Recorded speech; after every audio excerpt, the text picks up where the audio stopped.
Jeff Greenfield is what happens when a magician, a chiropractor, and a data scientist walk into the same body. He's the guy who turns sleight of hand into a business model, pulling insight out of chaos and a few rabbits out of GA4. The industry calls him a measurement expert. I call him the only man who can explain attribution without making you want to fake a Wi-Fi outage. This is the story of how one magician tried to fix advertising's obsession with proof. Multi-billion-dollar complex federal court litigation. We do it day in, day out. And we've built a team dedicated to doing nothing but keeping you safe in the most dangerous litigation in the world. We're comfortable where everybody else is horribly uncomfortable. And with the litigation piece, we bring the compliance piece, right? That's what I'm adding. That's what my entire team is adding. We've built TCPA World only for you folks to help you folks out. And now, the man who's made more ad execs sweat than an IAB audit. He's roasted fraudsters, blessed campaigns, and still hasn't found a single marketer who actually understands their data. He's the Rabbi of ROAS, the Sultan of CPM, the only man to survive an all-hands meeting without saying synergy. From somewhere between a spreadsheet and a spiritual crisis, it's Pesach Lattin, and this is the ADOTAT Show. I'm Pesach Lattin. Today I'm talking with Jeff Greenfield, magician, pilot, and the guy trying to fix attribution without cookies or clicks. He's the CEO of Prophylactics, not prophylactics, and if anyone can make sense of marketing madness, it's him. First of all, the most important question I ask everyone, how are you? And don't give me the LinkedIn version. I want the real one, because you're a guy who's been called the cookie monster of Adtech, except now cookies are gone, and you're just left with kale. Well, cookies are still there. You know, they keep saying they're going to go away, but I'm doing great. Having a gorgeous time as we kind of move from summer into fall. And the industry feels like has finally started to wake up to this concept of better measurement. There's more awareness around it than there was back in 2008 when I started in this game. So when you've said before that most measurement is actually harming more than helping, is that something like a doctor prescribing cigarettes for asthma? Yeah, that's exactly what it is. The truth is that most marketers today are very data driven. They've been kind of indoctrinated into this GA4 last click type of mentality, and they're following the numbers, and the numbers are doing exactly what Google really wants them to do, which is to reallocate their spend from the top and the middle of the funnel down to the bottom. You know, marketers do know how to follow the numbers. They do understand the numbers. It's just that the numbers that they're given are wrong. Now, is our measurement better? Is other measurement better? I like to say it's less wrong. It's definitely a lot less wrong. And when we look at most marketing plans, we see that there's just this massive concentration down at the bottom of the funnel, which leads us to this conclusion that measurement is definitely broken from the brand and from the marketer's perspective. So can you give me an example of third thing you've seen a brand count as success? Something like great news or banner ad was seen by 3 raccoons behind a gas.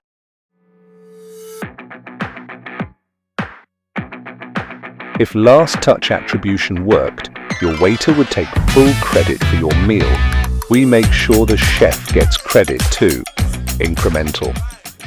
Station? It's the craziest thing. I see people make mistakes all the time. I always give an example because most people, they still to this day, even experienced marketers, they still are just amazed at how confusing things are. Because when you think about it, most marketers today that are in digital marketing, they've never done anything before digital. And so I always give this example. Let's say you had this new hose that you were selling. It was this leak-free hose. It was amazing. It worked great.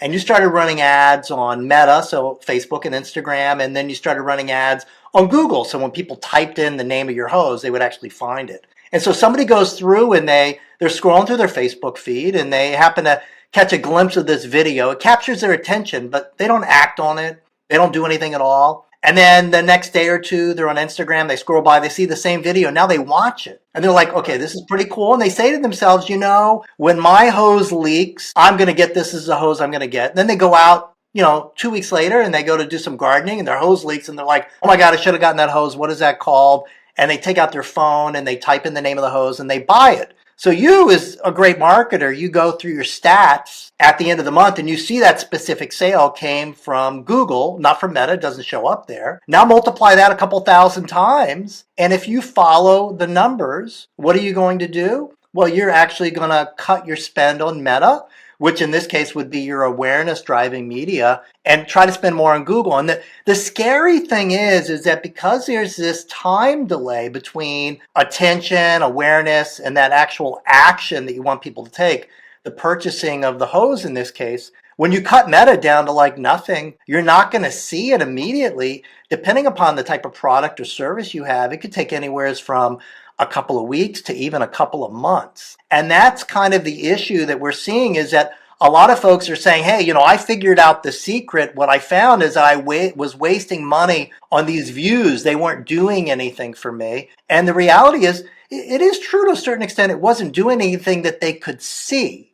It's kind of like God, if you will. You can't see God, but there's a lot of people who say God doesn't exist or does exist. But in the case of marketing, you can actually see that these effects are there. The ripple effects are there, but you can't see it and the free measurement that's available. And that's the issue today. Yeah, I won't mention it, but yesterday someone asked on, I think it was X, and they're in the Adtech industry, they asked, what would happen if we didn't do advertising? Is there anyone who's ever done studies to find out if there's negative effects? And I had to explain to him what negative brand lift was. And he had never heard of it because his whole side has been the tech side.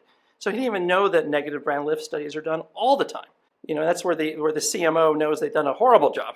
And I was just amazed how he never heard of it. Yeah, well, how about when you have like negative PR? If you remember that the incident that just happened at the concert with the CEO where he was caught in the kiss cam with his girlfriend, and that company did an incredible job when they hired the singer's ex-wife to become the spokesperson. Took the attention of that moment of what happened, but turned it around into a positive event. Now, if they hadn't done that, people would have had a negative connotation about that company, but instead they took that event and turned it right around. So sometimes you have to be very quick moving in order to get out of the way of a negative event or negative brand lift or a bad. And we've seen this before. I remember years ago, one of our larger retail clients, they spent months building out this new TV commercial. In fact, I remember the CMO was on site for 2 weeks. And this is one of the problems as marketers, is that we fall in love with something. And so they put this new TV commercial into rotation, and immediately we started to see sales start to shrink as a result. It didn't resonate with people. It didn't connect with people. But the CMO insisted that we keep it running, that it kept running for a while because he was so in love with it. And then eventually, after about a month and a half, he had to realize that the older creative was working better and rotated out the new one. And this is part of the other issue as well, is that, yes, the folks that are working the dials, if you will, that are into the platforms, they follow the numbers. But a lot of times, we all know this. In fact, I just got off a call earlier today where it's like, well, the C-suite comes in and they have an opinion, and sometimes their opinion is not backed by numbers. So that's kind of, as a marketer, you have to not only follow the numbers, and you have to make sure the numbers are at least leading in the right direction, but you also have to navigate around the political aspects of things that are going on in the C-suite. So you've also said that you said that most people think that data means better decision. Isn't that a little bit like saying that more donuts means a healthier diet? How did that misconception get so entrenched? Well, I think it started with the concept when data started getting really exciting, and that statement, data is the new oil, and all of a sudden everyone had a data cloud. This is the pre-cloud days where data wasn't that important. Data was something that was kept inside of file cabinets, and then people started realizing the value of first-party data. And obviously, first-party data is incredibly important. And as far as marketers go, direct marketers, especially the ones that do direct mail, understand the value of a CRM and segmenting it and all that stuff. But in ad tech, we just got really too entrenched in this concept that more is better. And I think it comes down to this idea that as we target and as we hyper target more, we can actually get better customers. We can actually improve our ROI. And I remember one of my first clients in the measurement business, which we actually built my first platform for back in 2008, was a publicly traded weight loss company. And we were started to do some work with MasterCard, and they had the ability at MasterCard to be able to see people who had been using competitive diets and had stopped for about 2 or 3 months. Because one of the things we knew is that 95% of the customers were going from diet to diet, and they would quit a diet for a couple of months. They would see weight come back, and then they would want to try a new one. And so we layered in that data. So if you can imagine, we had the cost to deliver the ads, but then we had the cost of the data. So that exponentially increased our cost to ad for those ads about X. And did those ads work? Yeah, we acquired customers, but a lot of them were acquired and never became profitable. And this is the problem with data, is that it's very sexy because you can go down and find the specific people that you want, but each time you go down a layer, it increases your cost, and it also decreases your reach, which is against the whole concept of marketing and advertising. You always want to reach as many people as possible. So you have to have that kind of delicate balancing act. And I think what's happened, in fact, I know what's happened through some of the research of Orlando Wood out of System 1 in the UK, who wrote one of the best marketing books out there called Lemon, How the Advertising Brain Turned Sour. And that is that since 2008, we have been shifting from the upper funnel towards down the lower part of the funnel. And what we've done is we've actually decreased our reach overall. And what that's done is it's actually decreased the effectiveness of advertising as a result. So in that case, I think data has had a negative effect because we have a whole generation of marketers who don't understand the concept of how to get the message out unless it's hyper targeted to specific individuals.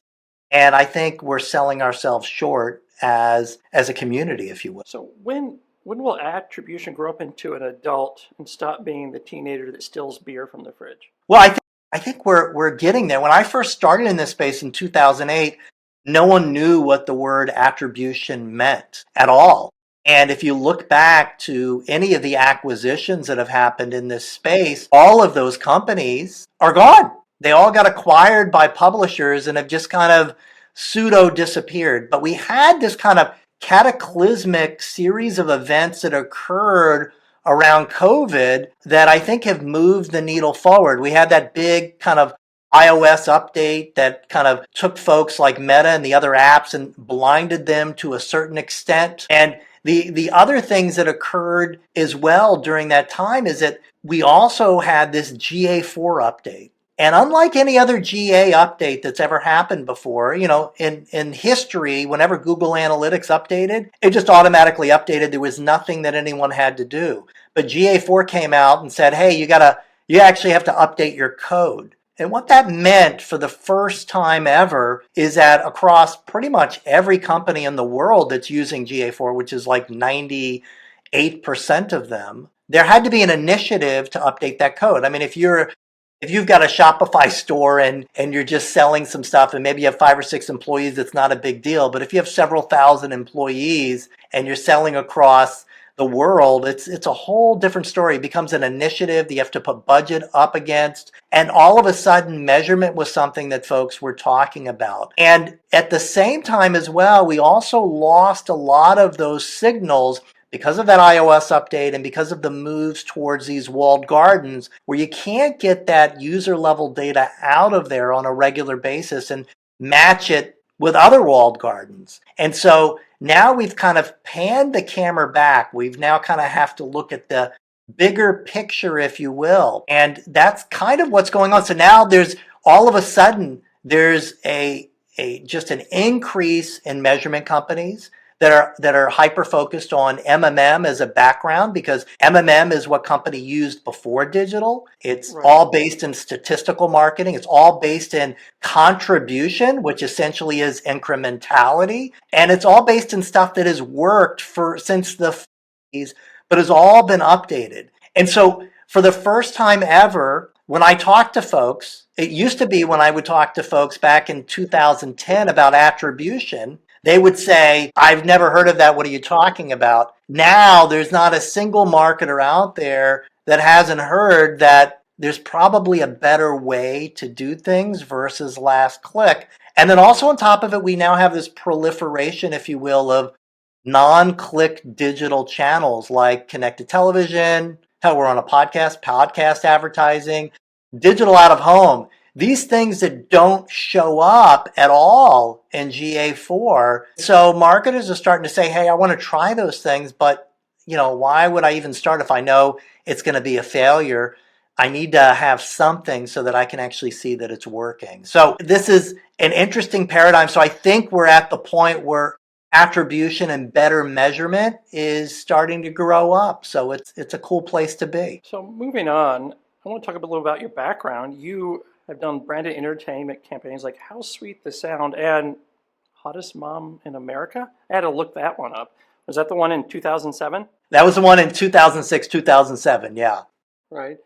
Yeah, I guess it was a short-lived reality series. That's correct. But it was branded entertainment. It was designed specifically to lift the business for a pharmaceutical company in the aesthetic space, a company that had a filler, a sister product to Botox. It's an interesting scenario. They were, when they first came out with their product, and had been on market for 3 years. They were the only product out there. So they had 100% market share in the US, lots of press when they first came out, and they sold every plastic surgeon's office, every dermatologist used their product. And then all of a sudden, the company that manufactured Botox, which was Allergan, was coming out with a competitive product and had fast track approval, meaning it was going to be available for doctors to purchase in about 6 months. In fact, their competitor had already gone out and was already starting to give bundling pricing to doctors. And so they were concerned because Allergan could outspend them by a factor of 100 to 1 very easily, had a much larger sales force. And so the solution that I created for them was to do a faux reality TV show called Hottest Mom in America that did auditions around the country in the same style as American Idol. The cities were strategic to them, where their biggest locations were. They were publicly traded as well, so we also had analysts who showed up to the events. We had no idea how well it would work. We had thousands upon thousands of moms that would show up at 5 o'clock in the morning to line up. It was a huge hit for them. Right. Significant lift to their business and added about $500 million in market cap to their stock, and significant press for them that they had not had in 3 years since they launched their product. Also have a note that you're actually a magician, like a real Yes. magician. Yes. A real magician. Yeah, I think all kids get interested in magic. I just never lost the bug for that and did it all throughout college, used it to pay my way through college. And when I went to grad school in LA to become a chiropractor, I worked for a couple of years at the Magic Castle in Hollywood. Very interesting. So when you say marketers have lost the story, can you give me an example of a campaign that had zero narrative but still got celebrated? I think there's a lot of ads today that have zero narrative that get celebrated. If I go back a couple of years ago to the Coinbase ad with the QR code at the Super Bowl, that got a lot of buzz because it crashed their site, and it was a huge success for them. It was a great thing for them. But I think what's happened overall is this concept of storytelling and also of showmanship has been kind of lost from the marketing narrative overall. I think what most marketers forget, and again, I'm not going to blame Google, but I will blame data and this hyper targeting, is that most marketers believe that the job of advertising is that you invest dollars to buy clicks, and clicks lead to sales. And that's not what marketing does. The way marketing works is you invest dollars to buy attention, essentially eyeballs. Well, that attention. attention. Also forget that the over-optimization always targets the lowest common denominator, meaning the person who clicks first is not always necessarily the person who will spend the most money. It might be the person who clicks on every single ad and buys everything, returns it, you don't know. But when you have a wide variety of people and you don't over-optimize, you get that reach of different people. The person That's right. who might see the ad 10 times and then go out and buy $10,000 instead of just the immediate purchase. And I'm that type of person. I research everything. Yeah, but then when I do it, I finally make a purchase. I'll research a car for 24 months before I buy it. That's right. But what also the aspect that most marketers today don't understand is the emotional and kind of the unconscious aspect of advertising. Most people don't act right away. And you have barely a couple of seconds to create some sort of a emotional response in a person so that they will remember the brand name when they're in market for it or when they're during that research stage. And so the key is to create that emotional aspect. And the great example that I always think about is when we go back to COVID and we think about times when, sales are down because there's some big event going on, such as, the pandemic or a war. A lot of brands will step back and they'll say, well, sales aren't going to happen. Let's cut our advertising spend. What research has shown is that the brands that double down on their ads, the brands that change their messaging, not to sell, but to say, hey, we're in this together, to say, hey, we're here for you, those brands gain market share. The brands that drop out lose market share and they never gain it back. So there's an aspect to advertising that you can't track, that you can't count. But most ads today are all about benefits and prices. It's not about saying, hey, who we are as a brand. We've kind of missed that whole storytelling aspect that used to be there in ads years ago. And I don't think I've seen an ad that's really grabbed me emotionally. I mean, it used to be TV ads used to kind of bring you to tears sometimes. And it's quite a great, amazing thing when someone can tell a story in under 30 seconds that makes you feel something. So how will AI change this? Will it make everyone Spielberg, or are we just going to have lots of videos with six-fingered aliens? I think that, AI can get smarter with it over time, especially if it's fed the right information. But I think AI is very good at simulating a human. But I think some of the best ideas, if you talk to artists, if you talk to videographers and creatives, and you actually ask them, how did you come up with this idea to paint this or to make this commercial? What they'll tell you is that I didn't come up with it. It just showed up in my mind and I'm trying to recreate it. I had this idea just popped into my head. I don't think AI can do that. I think AI is going to be able to simulate other ideas that have happened. But when you start to think of the creative forces in the world today, they are kind of, they kind of lay out what the future holds, because where these ideas come from, I don't think people create these ideas. I think these ideas just appear and the creatives are trying to, do their best to recreate them, if you will. I don't think George Lucas started to say, I'm going to come up with a movie and call it Star Wars. I think these ideas popped into his head and he started thinking about it. But if you were to ask him where it came from, I don't think he knows the answer to that. And that's the problem, is that AI can take the past and iterate upon it, but it can't go to some place that we don't quite understand where ideas come from. Right. You've also said that all AI models are wrong, but some are useful. What does that actually mean? Is it like saying all diets fail, but my pants still fit? Well, I think the idea behind that is that models are models. They're not exact, and this idea that, someone has the perfect model to essentially understand where advertising comes from, and what ads are actually working. The truth is that nobody can get inside of somebody's head. These are statistical models, and they're all wrong. So we have to be honest with ourselves that they're models. They're not correct, but some of them are useful. And our job as humans is to figure out which ones are beneficial, which ones are pointing in the right direction, which ones are less wrong than others, and use those, but always be thinking about how can we improve upon the model. And at the end of the day, the way you can improve models is to improve the data quality that goes in them, because they're only going to be able to spit out information based upon the data that goes in, that concept garbage in, garbage out. What excites you more? AI automating insights, or AI making more memes about attribution? I obviously like the memes aspect, but what excites me the most about AI, especially on a measurement perspective, is what we find with our customers is that they love the dashboards, they love to be able to get the reports, and when there's like a regular report they need and it needs to be customized, we can do that for them. But everyone's been in a situation before where, all of a sudden my boss wants to meet with me in an hour and a half and I need to have 3 or 4 bullet points about what happened in the last 2 weeks and be able to come up with some insight for them.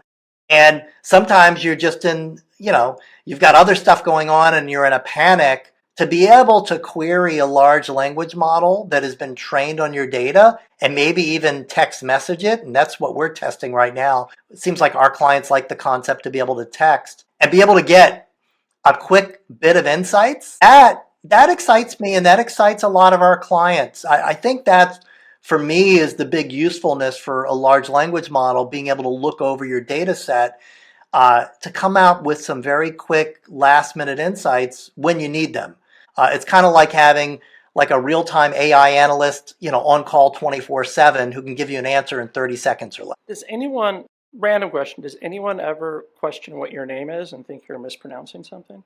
Like prophylactics? Well, it's actually provolytics. You mispronounced. Yeah, that's okay though. Hey, but you see, the nice thing is, I like prophylactics because then people are going to be like, I got to check this out. That actually looks pretty good. Yeah, it does say provolytics. I just No, that's it. Well, just tell them. So The nice thing is this, is that where we came up with it is prova is an Italian word that means proof. So I tried to science up the word of proof because, that's what people need, is they need proof in order to demonstrate things. But I like the way you called it because it's going to get a lot of attention that way. So if AI ran provolytics tomorrow, would it fire all the humans or just keep us as pets? Oh, well, I don't think it would fire everyone. It may fire a bunch of people.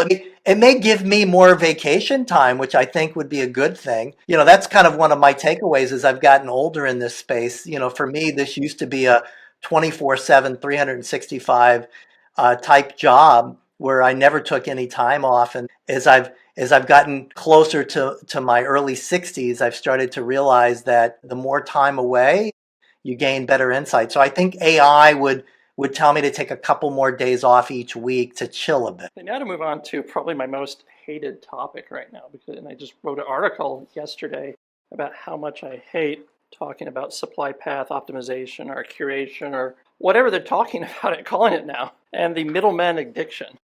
Yeah. Yeah, you've said the system is bloated. Obviously, I agree. So how many toll booths do you think it takes for $1 from publisher to advertiser? Well, this is the problem, is that there's whenever there's this many dollars available, there's opportunities for more toll booths to show up.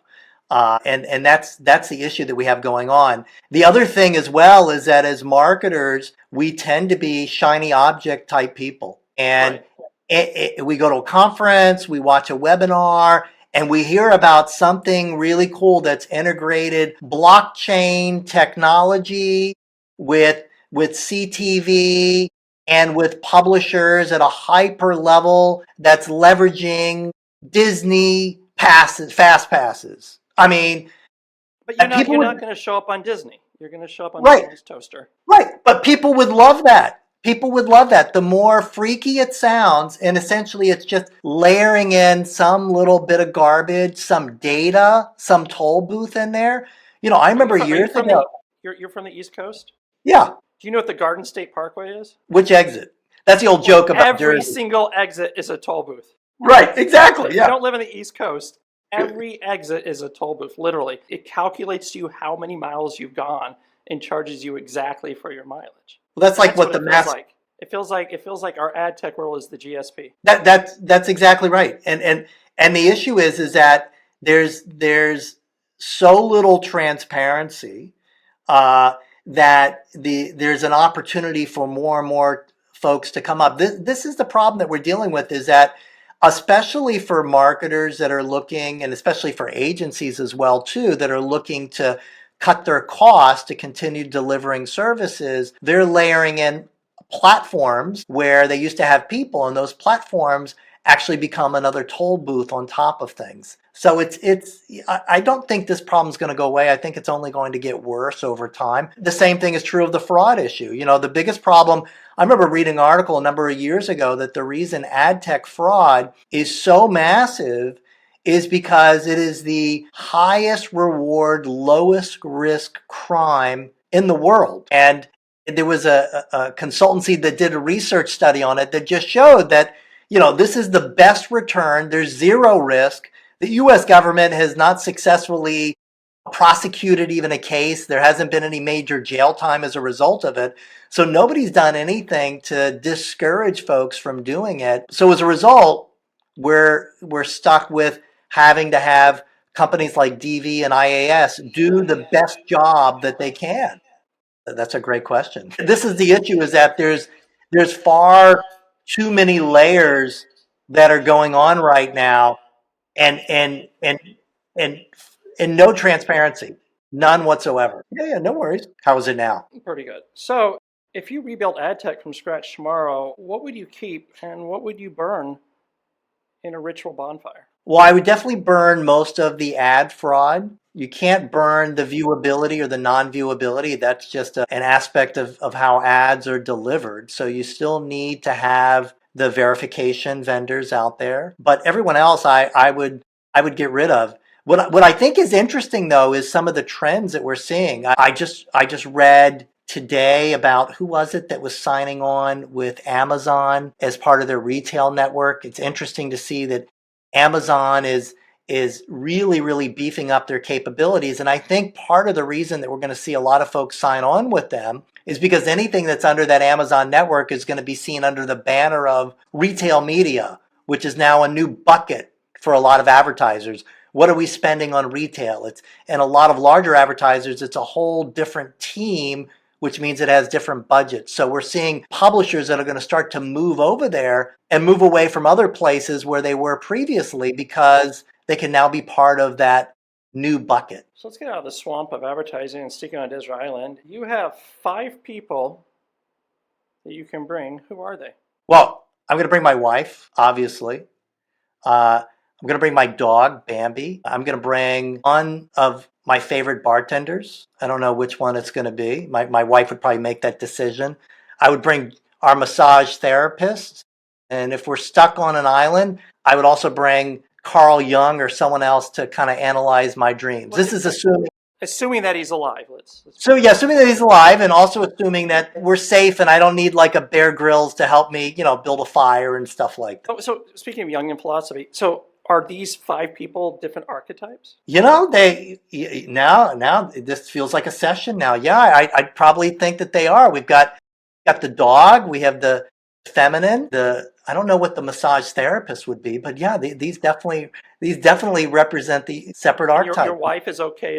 You have a massage therapist, or it's a male massage therapist? No, it's a female. It's her massage therapist as well too. Listen, we're on an island. There's going to be a lot of hiking, a lot of walking to get food and stuff. We need that. As you get older, you got to take care of yourself, as you know. So do you really want all your dreams analyzed while you're trying to spearfish? Yeah. I mean, listen, we spend more than almost half our time asleep. I mean, those messages that come in are incredibly valuable. So it's fascinating to look at them from a different perspective and try to understand what are these messages and how do they help us kind of move forward in today's world. So what is the bartender mixing on day 30 when the rum finally runs out? Is it coconut cocktails, seawater shots, or just plain denial? Well, it could be anything. A good bartender, they work with whatever they have. It could be some sort of sandy type cocktail. You never know. These folks are really good mixologists, so I'm confident that they would come up with something. Multiple choice hypothetical question. If you could build an ad campaign on the island, would you A, write a message in the sand, B, train parrots as influencers, or C, sponsor a conch shell podcast? Wow, that's a good one. Shell. I think the podcast one would be that would be the one that would get the most talked about, because when you think about it, when we talk, there would be echoes because of the shell. So this could become a whole trend on TikTok with people talking and echoing voices, kind of that. What is that trend on YouTube where people AMSR, where they Yeah, it's borderline creepy. It is, but I know what you're talking about. But they're huge. So maybe this conch shell type podcast could become a new TikTok trend. You never know. So would Bambi, the dog, would he become the brand mascot, or would he eventually run the island? Well, she would definitely run the island, without a doubt. I mean, she is the queen. So, anyone who has a dog named Bambi, they know who's actually running the show, without a doubt. So she would definitely end up running the island. And here's the type of question that will probably ruin Thanksgiving. If you had to pick only one to stay on the island, would it be Young, the bartender, or your wife? Without a doubt, it would definitely be my wife. You're Yeah. going to leave your wife on the island. Well, you're saying if I'm only left with one person there? I No, thought said that. if you had to leave one on the island. Oh, if I had to leave one on the island?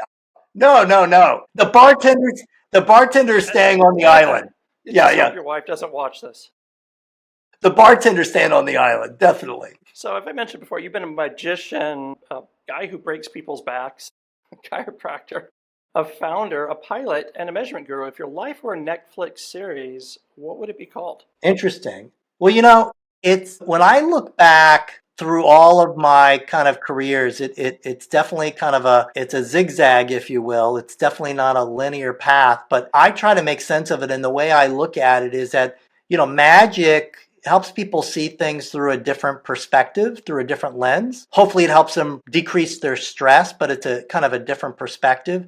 Chiropractor, it helps decrease stress, if you will, on the nervous system. That's the goal of it. And in the measurement space, the way I look at it is that we come in and help data-driven marketers make better sense of the numbers. We do the math for them that they're unable to do. So maybe the movie would be called, I'll go back to my chiropractor's days, we'll call it The Adjustment, because magic gives people an adjustment, adjust their Or perspective. the adjuster. The adjuster, all right, the adjuster, yeah. Magic adjust. Yeah, it does. I like that. Yeah, kind of like the accountant, right? Yeah, Yeah. without the autism. So Yeah. the second movie wasn't that good, though. No, it So definitely your was. careers do you think taught you the most about people? Magic, medicine, or marketing? Speaking of MMM. Yeah, there you go. I think it was definitely magic. Magic. Yeah, so it's interesting you mentioned chiropractors because I used to live next to Penn Jillette before he wrecked his house with a tank. There's actually a video of it. He hates Wow. chiropractors. He really does. Yeah. I think Well- chiropractors are evil. Well, a lot of people hate a lot of things. They have differing opinions of things, which is totally cool. I've heard a lot of those same things myself from folks throughout my career when I was a chiropractor. But I think the thing that taught me the most about people is my career as a magician, because you learn about how people see things. Human beings, we tend to think and act in a linear fashion. Magicians know that and take advantage of that, because we don't have An to. illusionist or a mentalist? I primarily did card tricks, close-up magic. Yeah. So you could say a card illusionist, if you will. Yeah, one of my friends is the Ghetto Houdini. You should look him up. He was on America's Got Talent about a decade ago. Oh, wow. X-Screen. Yeah, he does all the close stuff in Vegas. It's crazy. He does the Great. stuff where he throws it through windows and people, and it's just insane. He'll do it right in front of you, and you'll think you got it, and then it appears in your hat in front of you. It's just nuts. Yeah, I love. His name's and- Smoothini. Smoothini, ex-Marine. Dini? Okay. Yeah. I love, that was the thing for me is as a kid, the thing that got me is that, oh my God, this is impossible feeling, that this is real magic. And, for me, I love magic. I still go to I want to be fooled. I want that because it really stretches your mind in a completely different place. Whenever we've been looking for solutions to problems, especially in the early days, trying to develop some of the first viewability solutions, it was only going to see like a really involved magic show that took my mind in a different place. The whole idea about thinking outside the box, you have to take yourself outside of your world to expand yourself someplace else so that you can really, stop focusing on it and get you to think differently. And I think that's what magic does really, really. So who's your real Yoda? The magician mentors or the marketing mentors? It's definitely the magician mentors, without a doubt. I met them when I was a lot younger, and just the tricks and the techniques and the understandings of people and how people react to things, that laid the foundation for everything. So let's say you could time travel back to the first Jeff pulling rabbits out of hats. What advice would you give to yourself? Yeah, that's a great question. That's always an interesting question because it's like, do you go back to change anything, or do you go back and not do anything? That's always that kind of time travel type question. I think the advice that I would give myself is to lean in keep leaning in, especially on the magic, because that's been the gift for me all throughout my life. Is in between all of my different careers, I've always gone back to magic. I was a chiropractor and I got injured, and I had the ability to go back. I went on the road for a couple of years and toured colleges as a magician, and that was quite an exciting opportunity to be able to do that. So I would tell myself to keep leaning in on the magic. It'll pay off big dividends for me later on. And it's especially since that's how I met my wife. She came into a restaurant I was working at many years ago, and that's how I met her. So last question. When you look back 3 months from now, what will make you say this was a home run interview? For me, interviews for me are about having great conversations. And I think this has been a great conversation in terms of looking at, how the industry is moving, how it's shifted, where the bloat is, and especially where some more magic can come into the industry. And I think there's opportunities for that, especially for brands and marketers that are ready to think outside the box and realize that last click is leading you in the wrong direction. And whether it's with provolytics, prophylactics, or any other type of measurement platform, do something that's different, because it's going to give you a different perspective and it's going to lead you in the right direction. So if we inspire one marketer out there to start thinking differently and realizing that they can be successful with CTV, they just have to use a different measurement methodology, then to me, that's a win. The last part is we make everyone dance. Dance? Is there any music? How was that? That's a wrap on this episode, where Jeff Greenfield reminded us that measurement isn't math, it's mythology with better branding. We talked cookies, kale, and the quiet tragedy of marketers who believe dashboards are divine revelation. If you're still here, congratulations. You survived the cult of data with your sanity mostly intact. Big thanks to Troutman Amin and Incremental.com for sponsoring this circus of insight and keeping us caffeinated, illuminated, and just depressed enough to stay interesting. Without them, this show would be powered entirely by irony and unresolved attribution reports. Stay bold, stay curious, and know more than you did yesterday.